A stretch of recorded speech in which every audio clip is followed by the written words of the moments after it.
Knox Game Design, March 2023. Game Engines. Welcome everyone to Knox Game Design for March 2023. My name is Levi Smith. So this month I'm going to be talking about game engines. So this is just going to be a high level overview just for, I don't know, maybe newcomers wanting to get into developing games, just give an overview of what all's out there. So yeah, I'm just going to go quickly through the list. So the first that we have on the list, in really no specific order, we have Godot, spelled G-O, or Godot, spelled G-O-D-O-T. You can get it at godotengine.org, and I have a lot of the websites pulled up. It's completely free, which is nice. So you can develop anything and sell anything. You don't have to buy anything, really. You can download it from the site. And also it's open source, so you can go all the way into their repository online and look at the source code if you really want to know what's going on behind the scenes. So Godot works with you can make desktop builds. I think it supports all the major operating system platforms like Windows, Linux, and Mac OS. And it also does, I believe it does web builds now as well. I haven't done anything with the web build yet, but I think it's got that built in now.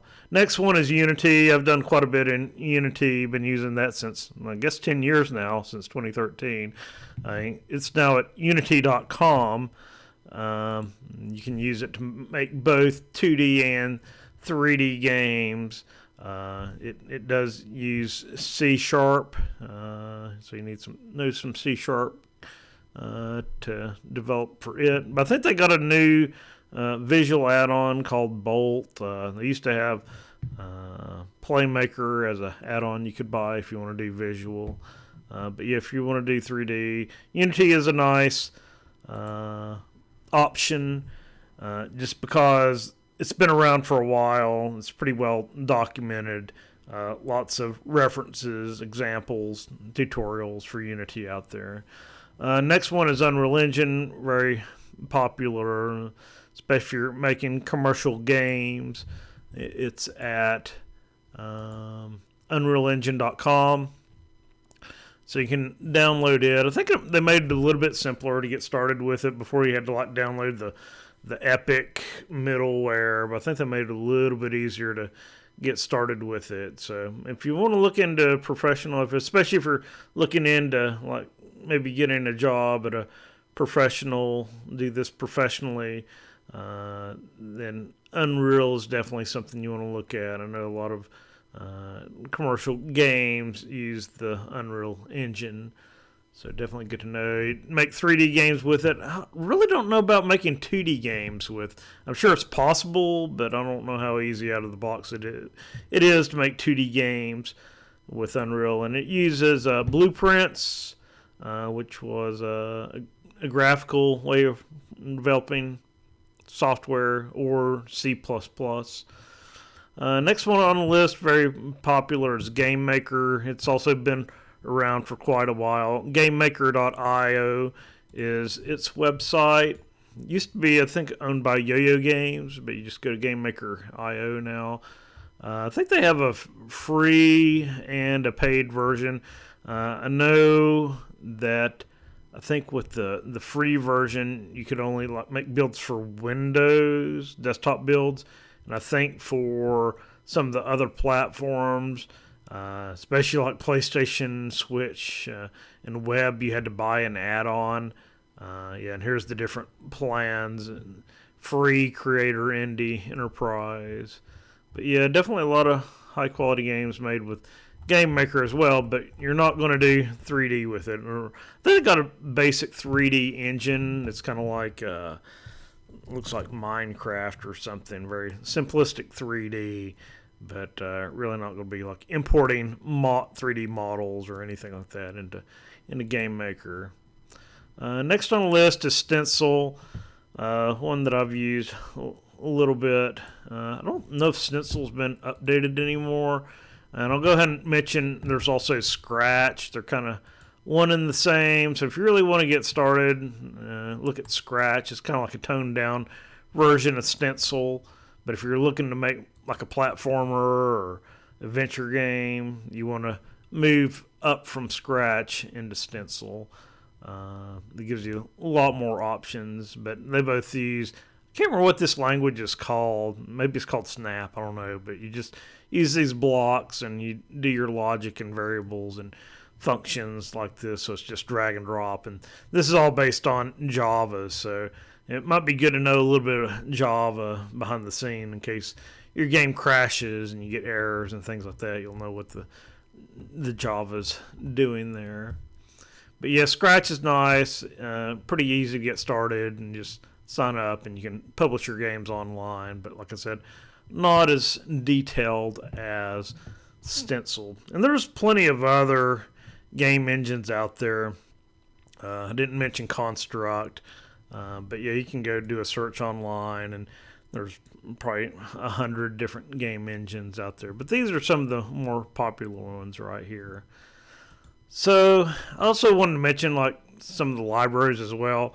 So when I think of an engine is more like the complete package. It's like you import your assets, your graphics, your audio, your music, and fonts, and it's all there in that one engine, in that one IDE development environment.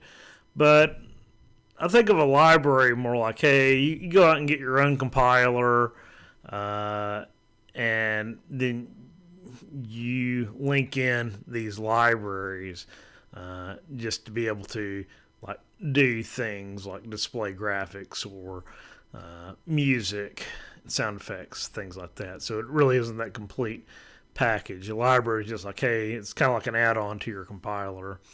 So yeah, there's lots of compilers out there like the GNU C compilers, G++, also Visual Studio, which has a free community version if you're doing C++ or C# and other languages, and also older ones like DJGPP for C.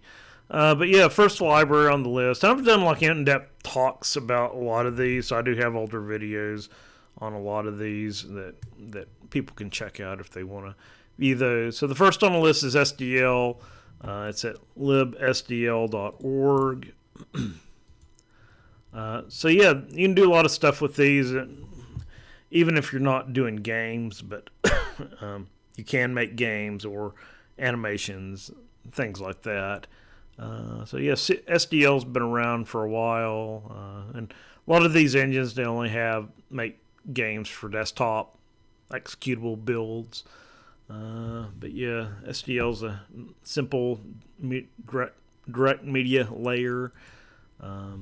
So they got various what they call bindings for different languages. So you can get SDL for C or Ruby or whatever language they have the bindings for.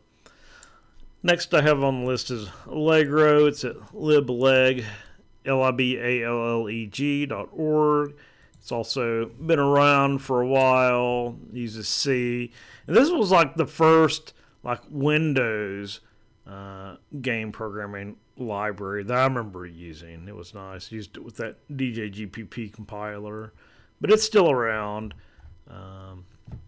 Next on the list is Monogame. So Monogame, it's if you're an old XNA developer for the Xbox 360, Monogame's like the next version of that, or it's like an open source version of XNA. So sometimes XNA and Monogame get lumped together. But yeah, it's C#, a lot like XNA, and they got multiple platforms. I should have made another column on my table there with platforms, but yeah, they support PlayStation 5 and Xbox and Switch, Mac OS, Linux, all of those. And it's also open source, so if you want to view the source code, it's out there. Next on the list, I have Pygame. So Python developer.